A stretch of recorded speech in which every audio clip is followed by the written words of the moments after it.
শেখ হাসিনার আমলে হওয়া সকল স্থানীয় এবং জাতীয় নির্বাচনকে আনুষ্ঠানিকভাবে অবৈধ ঘোষণার দাবি জানিয়েছে জাতীয় নাগরিক পার্টি এনসিপি।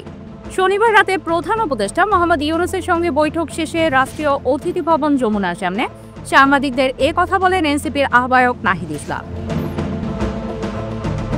এদিন সাক্ষাতে এনসিপির প্রধান উপদেষ্টা ডক্টর মোহাম্মদ ইউনূসের কাছে 5টি বিষয় তুলে ধরেছে বলে জানান নাহিদ ইসলাম। তিনি বলেন, প্রধান উপদেষ্টার সঙ্গে বৈঠকে সমসাময়িক বিষয়গুলো নিয়ে আলোচনা হয়েছে। আমরা প্রধান উপদেষ্টাকে সমর্থন জানিয়েছি। তিনি পদত্যাগ করার কথা ভেবেছিলেন, আমরা তাকে অনুরোধ করেছি তিনি যেন তার প্রতিশ্রুত কাজগুলো বাস্তবায়ন করার পর ভিন্ন কোনো সিদ্ধান্ত নেওয়ার চিন্তা করেন।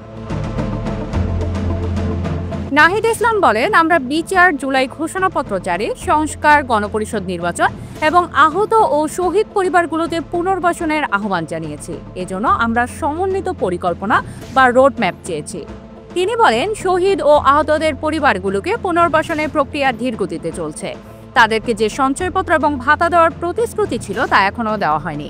এই কাজটি দ্রুত নিশ্চিত করার দাবি জানিয়েছি।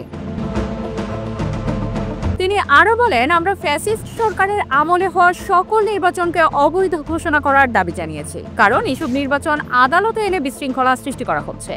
নির্বাচনগুলো অবৈধ ঘোষণা হলে এই সংকট আর হবে না। নির্বাচন কমিশন প্রসঙ্গে তিনি বলেন, নির্বাচন কমিশনে আমাদের আস্থা নেই। আমরা নির্বাচন কমিশন পুনর্গঠন করে দ্রুত স্থানীয় নির্বাচন আয়োজনের মাধ্যমে নাগরিক সেবা নিশ্চিত করার দাবি জানিয়েছি। এর আগে রাত 9:30টার দিকে প্রধান উপদেষ্টার সঙ্গে তার সরকারি বাসভবন যমুনায় বৈঠকে বসে জাতীয় নাগরিক পার্টির আহ্বায়ক মোহাম্মদ নাহিদ ইসলামের নেতৃত্বে 4 সদস্যের প্রতিনিধি দল।